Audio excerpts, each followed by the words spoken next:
जे जसमा एमालेको कुरा गर्नुभयो एमालेले चाहिँ अब बेला बेलामा द्वै चरित्र देखाउने काम गर्छ हैन। जस्तै यो विधेयक चाहिँ केपी ओली प्रधानमन्त्री हुँदैखेरि चाहिँ उसैको सरकारले ल्याएको विधेयक हो यो। त्यति बेला चाहिँ त्यही विधेयक लिएर आउने, अब अहिले आएर चाहिँ फेरि चाहिँ आफ्नो सरकार नभएको बेलामा लिएर आएको हुनाले विरोध गर्ने हैन। अब यो चाहिँ के छ भने ताकपरे तिवारी नत्र गोतामे भन्ने खालको जुन खालको खेलमा एमालेले आफ्नो चाहिँ राजनीतिक दाउपेच खेलिरहेको छ यो चाहिँ फेरि शोभनीय छैन हैन। अब यो चाहिँ विवाद चाहिँ त्यति ठुलो विवाद हो जस्तो मलाई लाग्दैन हैन। जहाँसम्म अब त्यो भारतीय चाहिँ डबका कारणले त्यो नेपालमा भारतीय हिन्दी भाषाको डबलाई पनि लिएर आउने कि नेपाली को चाहिँ भाषाको ओरिजिनालिटीलाई मात्र प्रायोरिटी दिने भन्ने खालको केही टीका टिप्पणीहरू व्यक्तिगत टीका टिप्पणीहरू भएको देखिन्छ हैन। त्यसमा म त्यति धेरै छिर्न चाहन्न। हामी चाहिँ फेरि त्यो कहिले पनि कुवाको भ्यागुतो कुवामै रमाउँछ भन्छन् नि, त्योभन्दा बाहिर निस्कन सक्दैनौँ हामीले। अब कुवाभन्दा बाहिर पनि धेरै ठुलो शक्ति छ, धेरै ठुलो संसार छ, त्यो संसारलाई पनि हामीले हाम्रा चिजहरू देखाउनुपर्छ भन्ने ढङ्गले सोच्नुपर्छ। प्रतिस्पर्धा भनेको चाहिँ कर्मचारी उत्पादन गर्ने हो क्या, कर्मचारीले कहिले पनि नेतृत्व गर्न सक्दैन। नमस्ते दर्शकबिन, म हुँ सुमन मोक्तान। तपाईहरु हेर्दै हुनुहुन्छ साझा अनलाइनद्वारा सञ्चालित साझा टिभी र यो हो साझा बहस। आज हामीले साझा बहसमा राजनीतिक बहस गर्नका लागि नेपाली जनता दलका वरिष्ठ उपाध्यक्ष रघु परियारलाई निम्त्याएका छौँ। उहाँ नेपाली जनता दलको तर्फबाट समानुपातिक बन्द सूचीको पहिलो नम्बरको उम्मेदवार समेत हुनुहुन्छ। समानुपातिक तर्फको बन्द सूची बुझाउने काम सकिएसँगै राजनीतिक दलहरू चुनावी अभियानमा क्रियाशील हुन थालिसकेको अवस्था छ। यसै सन्दर्भमा कुरा गर्नका लागि रघुजीलाई निम्त्याएका छौँ। स्वागत छ रघु सर तपाईँलाई। धन्यवाद सुमनजी। चुनावी माहौल बढिरहेको छ, त्यसमा पनि तपाईँ नेपाली जनता दलको वरिष्ठ उपाध्यक्ष साथै समानुपातिक बन्द सूचीको पहिलो नम्बरको उम्मेदवार पनि हुनुहुन्छ। तपाईँको दलले चाहिँ नेपाली जनतामा कस्तो खालको एजेन्डा लगेर जाँदै हुनुहुन्छ? धन्यवाद तपाईँको यो पहिलो प्रश्नको निम्ति। सर्वप्रथम त नेपाली जनता दल कस्तो पार्टी हो भन्ने ढङ्गको जुन खालको तपाईँको प्रश्नको आशय छ मलाई अलिकति पृष्ठभूमिसहित भन्न चाहन्छु। नेपाली जनता दल 2050 सालमा युनाइटेड पिपुल्स पार्टीको रूपमा स्थापना भएको पार्टी हो र त्यति बेलाको हाम्रो संस्थापक अध्यक्ष हुनुहुन्थ्यो जुद्धवीर लामा र 2051 सालमा युनाइटेड पिपुल्स पार्टीलाई हामीले नेपाली जनता दलको नामकरण गऱ्यौँ र नेपाली जनता दलको नामकरण भएसँगै 2052 सालमा तत्कालीन सरकारले घोषणा गरेको चुनावको केन्द्रित भएसँगै हामीले नेपाली जनता दल निर्वाचन आयोगमा 2052 सालमा विधिवत रूपमा दर्ता गऱ्यौँ। त्यति बेलाको नेपाली जनता दलको अध्यक्ष हुनुहुन्थ्यो दुलारी देवीराम, उहाँ मधेसी महिला हुनुहुन्छ। नेपालको इतिहासमा मधेसी महिला राष्ट्रिय पार्टीको अध्यक्ष भएको पहिलो रेकर्ड हो यो।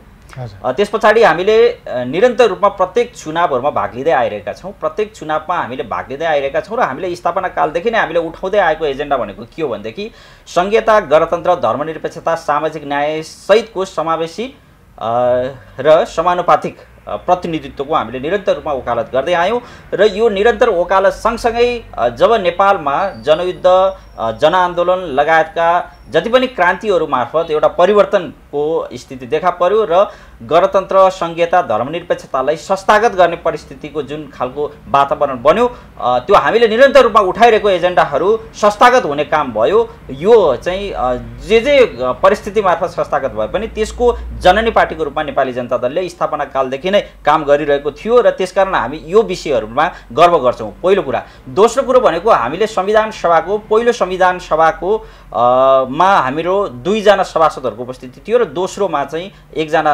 सभासदको उपस्थिति थियो। त्यसकारण संविधान निर्माणको काममा पनि हामी दत्तचित्त भएर लाग्यौँ र हामीले पहिलो संविधान सभा र दोस्रो संविधान सभामा महत्त्वपूर्ण रूपमा उठाएका मुद्दाहरू जस्तै यो सङ्घीय संरचना अन्तर्गत 7 वटा प्रदेशको खाका हाम्रै पार्टीले उठान गरेको विषयवस्तु हो। हामीले सीमाङ्कन र नामाङ्कन र रेखाङ्कन सहित हामीले संवैधानिक समितिमा प्रस्तुत गरेको एजेन्डा 7 वटा प्रदेशको खाका, त्यही 7 वटा प्रदेशको खाका अन्तर्गत नै नेपालको सङ्घीय संरचनाको 7 प्रदेशको खाका अहिले जुन विद्यमान लागू भएको छ त्यसकारण हामी दावा गर्छौँ कि सङ्घीयताको जननी पार्टी पनि हामी नै हो र यसलाई कार्यान्वयन गर्नको निम्ति पनि हामीले नेतृत्वदायी भूमिका निर्वाह गर्न सक्छौँ भन्ने मलाई लाग्छ।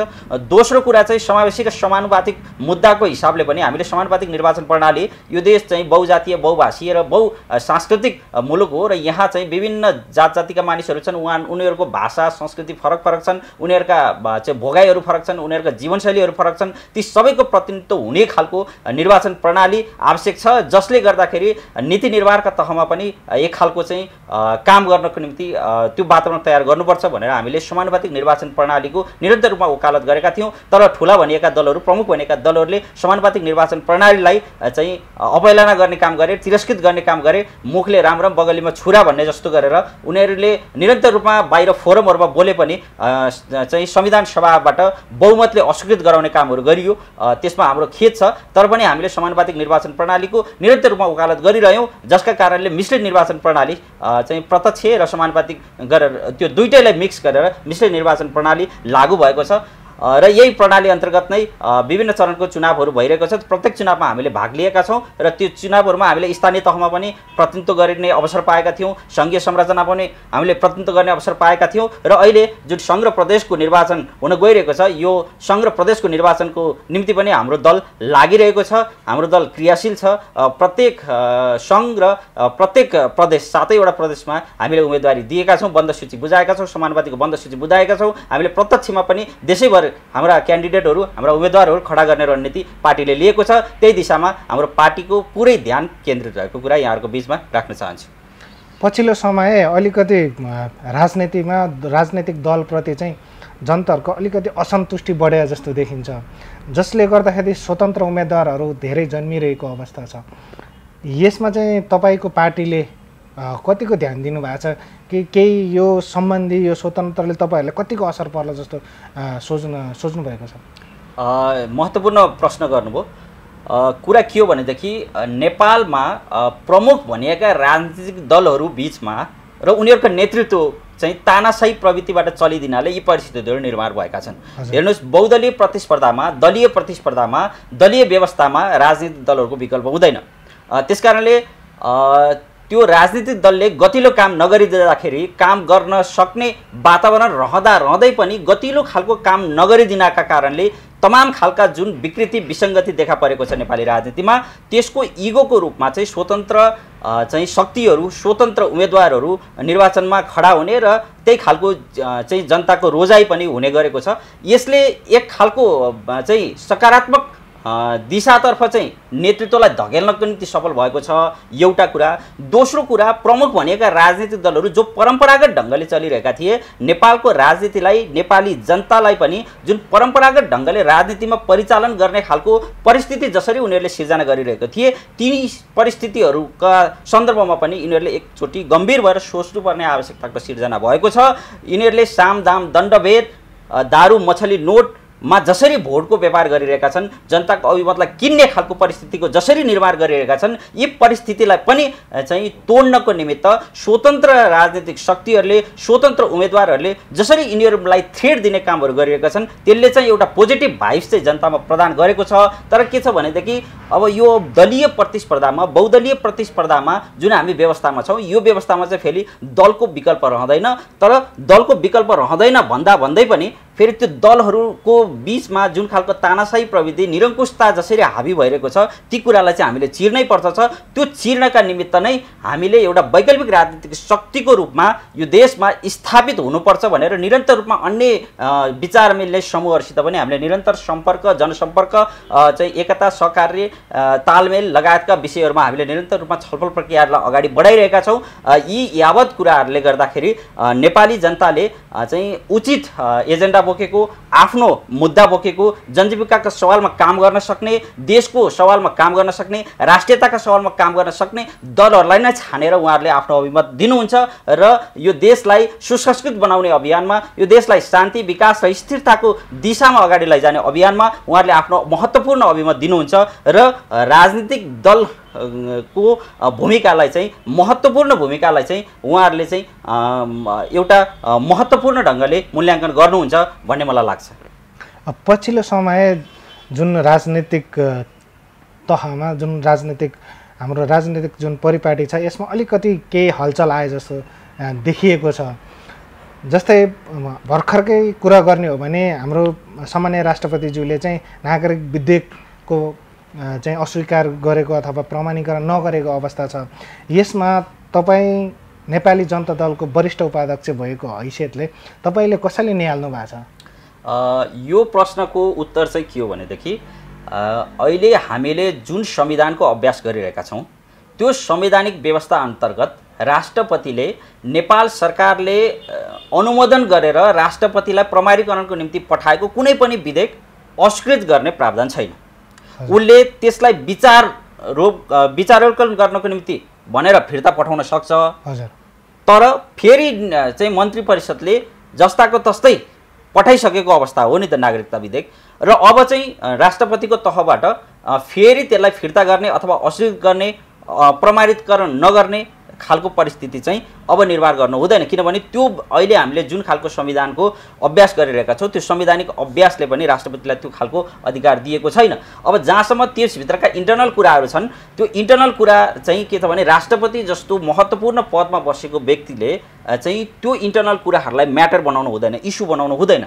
राष्ट्रपति भनेको सबैको साझा चाहिँ पद हो, सबैको अभिभावक हो, देशको अभिभावक हो, सबै शक्तिहरूको अभिभावक हो। त्यसकारणले अभिभावकले चाहिँ अभिभावकत्व भूमिका निर्वाह गर्नुपर्छ र हामीले जुन खालको संविधानको अभ्यास गरेका छौँ त्यो संवैधानिक अभ्यासभित्रै रहेर राष्ट्रपतिले काम गर्नुपर्छ। नागरिकता विधेयक चाहिँ नेपाल सरकारले स्वीकृत गरिसकेको र अनुमोदनको निम्ति पठाएको विधेयक हुनाले त्यसलाई चाहिँ राष्ट्रपतिले चाहिँ प्रमाणीकरण गर्नु बाहेक अर्को विकल्प छैन। प्रमाणीकरण गर्नुपर्छ।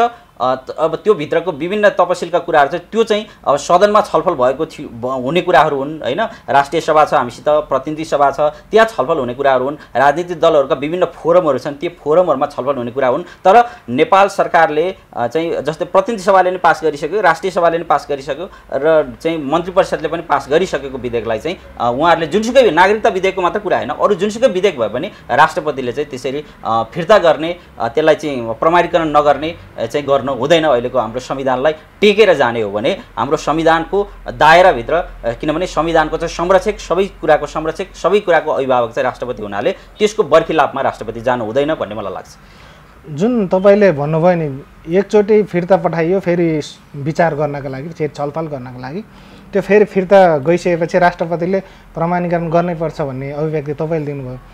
यो संसदीय व्यवस्थामा जुन प्रतिनिधि सभाले चाहिँ फेरि जस्तोको तस्तै अनुमोदन गरेन भने अथवा त्यो जुन फिर्ता आएको जुन प्रतिवेदन छ त्यसलाई चाहिँ यसरी जस्तोको तस्तै पठाउनु हुन्न भन्ने व्यवस्था चाहिँ कतै लेखिएको छैन हाम्रो संविधानमा? होइन, त्यो चाहिँ अब दलहरूको बिचमा सहमति भएर प्रतिनिधि सभाले पास गरिसकेको, राष्ट्रिय सभाले पास गरिसकेको, त्यहाँ त अब एउटा मात्र दल छैन नि त, धेरै दलहरू छन्। त्यो दलहरूको बहुमतले चाहिँ त्यसलाई पास गरिसकेको विधेयक भएको हुनाले अब त्यहाँनिर केही असहमति छन्हरू है, असहमतिका केही बुदाहरू छन् भनेदेखि त्यो छलफल त्यहीँनिर हुनुपर्छ क्या। त्यो राष्ट्रपतिसम्म पुगिसके पछाडि चाहिँ त्यो चाहिँ सबै चिजबाट पास भएर गएको विधेयक हुन्छ। त्यसकारणले राष्ट्रपतिले चाहिँ राष्ट्रपतिसित त्यस्तो अर्को कुनै अधिकार यो संविधानले दिएकै छैन। राष्ट्रपतिले मन्त्री परिषदले पठाएको विधेयकलाई प्रमाणीकरण गर्ने बाहेक अर्को उसित कुनै पनि अधिकार छँदै छैन। त्यसकारणले राष्ट्रपतिले प्रमाणीकरण गर्नु बाहेक अर्को राष्ट्रपतिजीसित कुनै पनि चाहिँ त्यस्तो विकल्प नै छैन क्या। त्यसकारणले निकास के होला त तपाईँको? होइन, अबको निकास त उहाँले त्यो विधेयकलाई प्रमाणीकरण गर्नु बाहेक अर्को विकल्पै छैन। उहाँ अब समयावधि सकिसकेको छ होइन। अब यसमा पनि दुई धार राजनैतिक दुई धारमा बाँडिएको छ। एमाले जुन हाम्रो प्रतिपक्ष दल छ उहाँहरू स्वागत गरिरहनु भएको छ, त्यो टाइममा चाहिँ प्रमाणीकरण गर्नु भएन भने उहाँ स्वागत गरिरहनु भएको छ। गठबन्धन चाहिँ फेरि होइन राष्ट्रपतिले गर्नैपर्छ भन्ने पक्षमा हुनुहुन्छ, तपाईँले पनि गर्नैपर्छ भन्ने आशय देखियो। अब राष्ट्रपतिले गरेन भने चाहिँ यसको विकल्प चाहिँ के हुनसक्छ? होइन, तपाईँको मैले प्रश्न बुझेँ। जहाँसम्म एमालेको कुरा गर्नुभयो, एमाले चाहिँ अब बेला बेलामा यो द्वैत चरित्र देखाउने काम गर्छ होइन। जस्तै यो विधेयक चाहिँ केपी ओली प्रधानमन्त्री हुँदाखेरि चाहिँ उसैको सरकारले ल्याएको विधेयक हो यो। त्यति बेला चाहिँ त्यही विधेयक लिएर आउने, अब अहिले आएर चाहिँ फेरि चाहिँ आफ्नो सरकार नभएको बेलामा लिएर आएको हुनाले विरोध गर्ने होइन। अब यो चाहिँ के छ भने ताकपरे तिवारी नत्र गोतामे भन्ने खालको जुन खालको खेलमा एमाले आफ्नो चाहिँ राजनीतिक दाउपेच खेलिरहेको छ यो चाहिँ फेरि शोभनीय छैन। अब एमाले चाहिँ त्यसलाई विरोध गरेकै कारण देखाएर मात्र राष्ट्रपतिले त्यसलाई प्रमाणीकरण नगर्ने खालको परिस्थिति जसरी नेपाली राजनीतिमा छर्लङ्ग घाम जस्तै छर्लङ्ग देखिएको छ त्यो चाहिँ वास्तवमा भने खेदजनक छ। किनभने राष्ट्रपति होला हिजो चाहिँ एमालेको जो उपाध्यक्ष हुनुहोला, तर त्यो एमालेको उपाध्यक्ष होइन। अहिले यतिखेर राष्ट्रपति भनेको पुरै देशको अभिभावक हो हैन। त्यसकारणले अहिले हाम्रो देशको संविधान अन्तर्गत नै उहाँ राष्ट्रपति हुनुभएको हो। संविधानले उहाँलाई जे अधिकार दिएको छ त्यो अधिकारभन्दा बाहिर न राष्ट्रपतिलाई जाने अधिकार छ न कुनै एकजना नागरिकलाई जो यो देशको संविधान मानेर जे बसिरहेको छ त्यसलाई नकाट्न सक्ने अहिलेको प्रावधान छ। त्यसकारणले त्यो प्रावधानभित्र सबैजना रहनुपर्छ र त्यो प्रावधान अनुसार काम गर्नुपर्छ। यो जुन पछिल्लो समय भनौँ पहिलादेखि नै चलिआएको एउटा के छ भने नेपाली जनमानसमा मेरो क्षेत्रको सांसद बन्यो भने अथवा आफ्नो क्षेत्रको अथवा आफ्नो नजिकको सांसद बन्यो भने हाम्रो क्षेत्र विकास हुन्छ भन्ने एउटा धारणा छ। तपाईँको विचारमा तपाईँ वरिष्ठ उपाध्यक्ष भइसकेको अवस्थामा तपाईँले चाहिँ यसलाई चाहिँ सांसद चाहिँ एउटा विकास गर्ने मेसिन हो कि सांसद चाहिँ एउटा देशको कानुन बनाउने हो भन्ने तपाईको धारणा हुन्छ?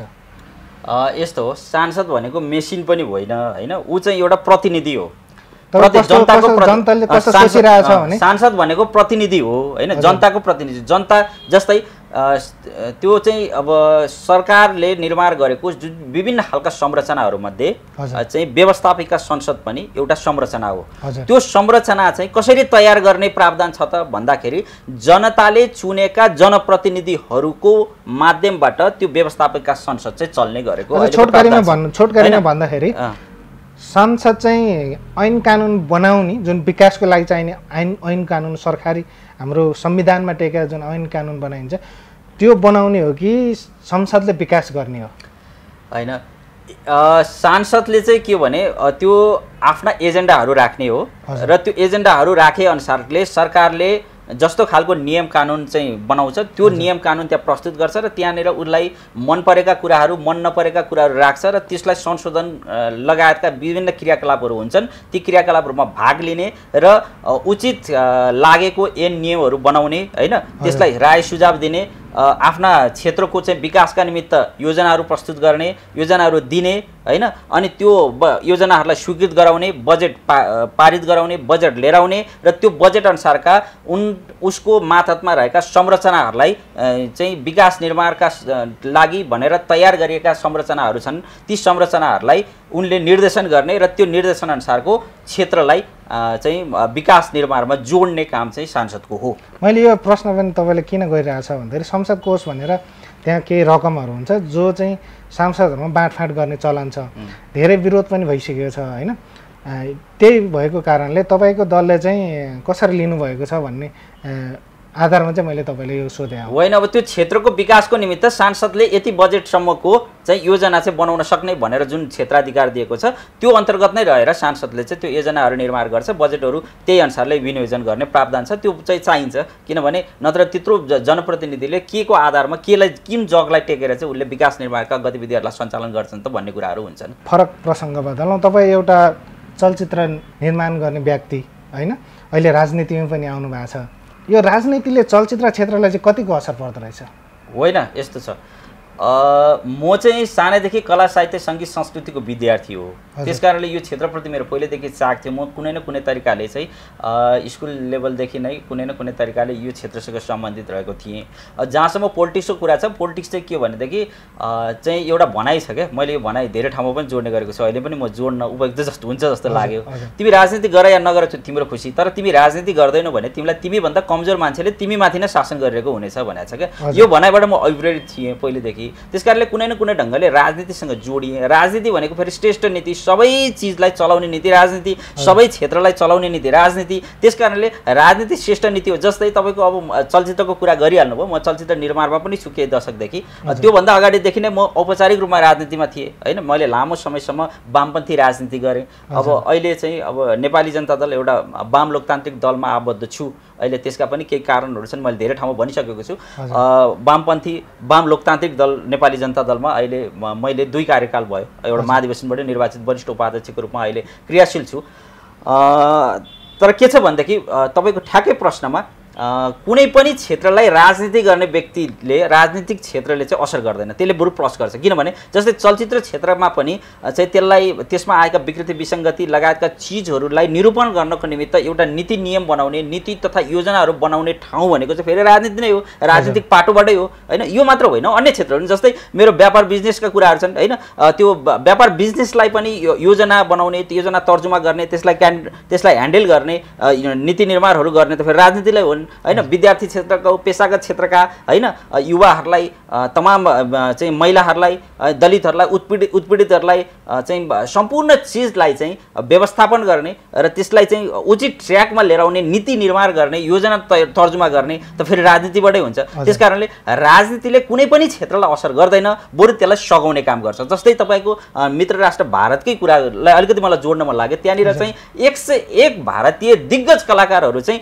पोलिटिक्समा लागेर सांसद भएका छन् होइन। त्यसले चाहिँ उनीहरूको पेसागत सुरक्षाको निमित्त उनीहरूले बोल्न पाएका छन्, योजना निर्माण गर्नको निमित्त योजना निर्माण गर्ने, योजना तर्जुमा गर्ने ठाउँमा चाहिँ आफ्ना कुराहरू राख्न पाएका छन्। त्यसले चाहिँ चलचित्र क्षेत्रलाई पनि उनीहरूले मार्फत प्लस भएको छ क्या, जोडिएको छ। त्यसकारणले पोलिटिक्सले कुनै पनि क्षेत्रलाई असर गर्दैन, बरु त्यसले प्लस गर्छ। पछिल्लो समय चाहिँ केही विवाद जस्तो देखिएको छ चलचित्र क्षेत्रमा, जस्तै प्रेम गीत 3 कुरा गरौँ होइन, यो विवादहरू पनि आइरहेको छ। यस विषयमा चाहिँ तपाईँ एउटा निर्माता, भोलि तपाईँले नि फिल्म बनाइसकेपछि प्रदर्शन गर्ने नेपाली बजारमै हो चाहिँ तपाईँ एउटा निर्माताको रूपमा चाहिँ कसरी निहालिरहनु भएको छ? होइन, अब यो चाहिँ विवाद चाहिँ त्यति ठुलो विवाद हो जस्तो मलाई लाग्दैन होइन। जहाँसम्म अब त्यो भारतीय चाहिँ डबका कारणले त्यो नेपालमा भारतीय हिन्दी भाषाको डबलाई पनि लिएर आउने कि नेपाली को चाहिँ भाषाको ओरिजिनालिटीलाई मात्र प्रायोरिटी दिने भन्ने खालको केही टीका टिप्पणीहरू, व्यक्तिगत टीका टिप्पणीहरू भएको देखिन्छ होइन। त्यसमा म त्यति धेरै छिर्न चाहन्न, किनभने अब चाहिँ हामी चाहिँ अलि साँगुरो घेराभित्र भन्दा पनि अलिक फराकिलो दिमागले सोच्नुपर्छ। हामी चाहिँ अब त्यही साँगुरो घेराभित्र सोचेका कारणले हामी कहिले पनि माथि उठ्न सकेका छैनौँ। अब चाहिँ के छ भने विश्व बजार नै यति साँगुरो अवस्थामा भइसकेको कारणले विश्व बजारलाई हेरेर अब हामीले जे कुरालाई पनि चाहिँ योजना बनाउनु पर्छ। हामीले सीमित एउटा साँगुरो घेराभित्र बसेर मात्र त्यो कामहरू गर्नु हुँदैन, हामीले वर्ल्ड वाइड कन्सेप्ट लिएर जानुपर्छ। त्यति गरिएन भने हामी चाहिँ फेरि त्यो कहिले पनि कुवाको भ्यागुत हो, कुवामै रमाउँछ भन्छन् नि, त्योभन्दा बाहिर निस्कन सक्दैनौँ। हामीले अब कुवाभन्दा बाहिर पनि धेरै ठुलो शक्ति छ, धेरै ठुलो संसार छ, त्यो संसारलाई पनि हामीले हाम्रा चिजहरू देखाउनुपर्छ भन्ने ढङ्गले सोच्नुपर्छ होइन। त्यसरी सोचियो भने सबै कुराको निकास निस्किन्छ। अब त्यो व्यक्तिगत टीका टिप्पणीमा म त्यति बोल्न चाहन्न। मैले यो कुरा तपाईँलाई किन पनि सोधिरहेको भने तपाईँको जुन पछिल्लो समय तपाईँले एनाउन्स गरिसक्नु भएको छ फिल्म सायरा, यो फिल्म चाहिँ नेपाली र हिन्दीमा दुवैमा चाहिँ अहिले डबिङ गरेर चाहिँ प्रदर्शन गर्ने भन्ने कुराहरू एनाउन्स नै भइसकेको छ। यो कुराले तपाईँको फिल्म प्रदर्शनमा पनि असर पर्न सक्छ, त्यही कारणले चाहिँ मैले तपाईँले यो प्रश्न राखेको हुँ होइन। फिल्मी क्षेत्रमा जुन राजनीतिक नियुक्ति हुन्छ, हाम्रो चलचित्र बोर्डकै कुरा गर्दाखेरि पनि त्यहाँ पनि राजनीतिक नियुक्ति हुने हो, त्यहाँ पनि प्रतिस्पर्धाबाट आउने कुरा भएन होइन। यसो भइरहँदाखेरि चाहिँ यो राजनीतिक नियुक्तिले र राजनीतिक नियुक्ति हुनु र प्रतिस्पर्धाबाट आउनुमा चाहिँ कतिको भिन्नता पाउनु भएको छ, अथवा त्यो क्षेत्रमा कतिको असर पर्छ जस्तो लाग्छ तपाईँलाई? यस्तो छ, अब के छ भने कतिपय चिजहरू जस्तै प्रतिस्पर्धा भनेको चाहिँ निश्चित एरिया हुन्छन् क्या। जस्तै कर्मचारी नियुक्ति गर्दाखेरि लोकसेवा पास गर्नुपर्छ, त्यो प्रतिस्पर्धा हो होइन। अब के छ भने चलचित्र विकास बोर्डको अध्यक्ष राज्य मन्त्री सरको सेवा सुविधा हुन्छ, त्यो राजनीतिक नियुक्ति हुन्छ। राजनीतिक नियुक्ति भनेर कुनै बाहिरको मान्छे थर्ड पर्सनलाई ल्याउने होइन, चलचित्रभित्र। जस्तै प्रत्येक पार्टीभित्र चाहिँ सांस्कृतिक सङ्गठनहरू छन्, चलचित्र निर्माण गर्ने, चलचित्रसँग सम्बन्धित सांस्कृतिक कामहरू गरिरहेको होइन, ती व्यक्तिहरूको पनि चाहिँ एउटा समूह प्रत्येक राजनीतिक दलहरूभित्र सङ्घ सङ्गठनहरू छन्। ती सङ्घ सङ्गठनहरूमा काम गरिरहेको राजनीतिक चेतना भएको कामहरू मान्छेहरू नै त्यहाँभित्र नियुक्ति हुने हो। त्यसकारणले फेरि अर्को कुरा के भने जो नेतृत्व तहमा रहेर काम गर्ने क्यापेबिलिटीको मान्छे हुन्छ त्यो चाहिँ फेरि त्यो मान्छेमा चाहिँ फेरि थोरै राजनीतिक संस्कार हुनैपर्छ। राजनीतिक संस्कार भएन भने त्यो मान्छेले नेतृत्व गर्न सक्दैन। त्यसकारणले प्रतिस्पर्धा भनेको चाहिँ कर्मचारी उत्पादन गर्ने हो क्या, कर्मचारीले कहिले पनि नेतृत्व गर्न सक्दैन होइन। कर्मचारीले नेतृत्वले जे काम लगाए त्यो काम मात्र गर्ने हो। त्यसकारणले लिडर चाहिँ राजनीतिक नियुक्ति नै हुनुपर्छ, राजनीतिक संस्कार भएको मान्छे नै हुनुपर्छ। त्यसकारणले यसमा चाहिँ अहिले जुन खालको परिपाटी छ त्यो परिपाटी चाहिँ सही छ। तर अब यो भित्र पनि अब राजनीतिक नियुक्तिमा पनि अब जो माथिल्लो लेभलमा छ उसैको क्याबिनेट किचन क्याबिनेटका मान्छेहरूलाई जसरी लिएर आउने खालको त्यो विकृति विसङ्गति छ, त्यो विकृति विसङ्गतिलाई चाहिँ तोड्नुपर्छ। हेर्नुहोस् होइन, जस्तै जसले धेरै पैसा दियो ब्रिफकेस पैसा चाहिँ नेताको घरमा चाहिँ ओसारेको खण्डमा चाहिँ त्यो मान्छे नियुक्ति हुने, यो खालको विकृति विसङ्गति छ नि, त्यो विकृति विसङ्गतिलाई चाहिँ रोक्नुपर्छ, त्यो तोड्नुपर्छ होइन। काम गर्न सक्ने लिडरलाई नै नियुक्ति गर्नुपर्छ।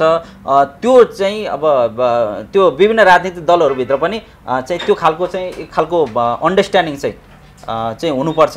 जस्तै चलचित्र विकास बोर्डको अध्यक्ष नियुक्ति गर्दा अथवा विभिन्न आयोगहरूको अध्यक्षहरू नियुक्ति गर्दाखेरि पनि चाहिँ ती मान्छेहरूलाई चाहिँ उनीहरूको क्यापेबिलिटी हेरेर चाहिँ नियुक्ति गर्न सक्नुपर्छ। राजनीतिक दलहरूको बिचमा एउटा अन्डरस्ट्यान्डिङ चाहिँ बनाएर नियुक्ति गर्न सक्नुपर्छ छ। अब त्यो बाहेक चाहिँ अरू चाहिँ अब विभिन्न खालका विकृति विसङ्गतिहरू छन्, ती विकृति विसङ्गतिलाई रोक्नको निमित्त चाहिँ राजनीतिक दलहरूले नै एउटा संयन्त्र बनाएर काम गर्न सकिन्छ। त्यो चाहिँ अर्को प्रक्रियाका कुरा भयो। तर जुन हामीले काम गरिरहेका छौँ त्यो चाहिँ राजनीतिक नियुक्ति नै हुनुपर्छ, राजनीतिक संस्कार भएको व्यक्तिलाई नै लिडर बनाउनुपर्छ, नेता बनाउनुपर्छ भन्ने लाग्छ। हस्, तपाईँको अमूल्य समय हामीलाई दिनुभयो, तपाईँलाई धेरै धेरै धन्यवाद।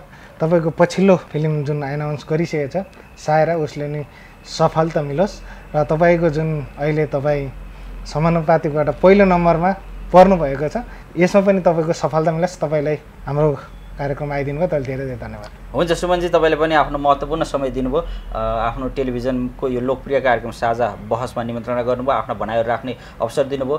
अब अलिकति छुटेका कुराहरू जोड्न मन लाग्यो।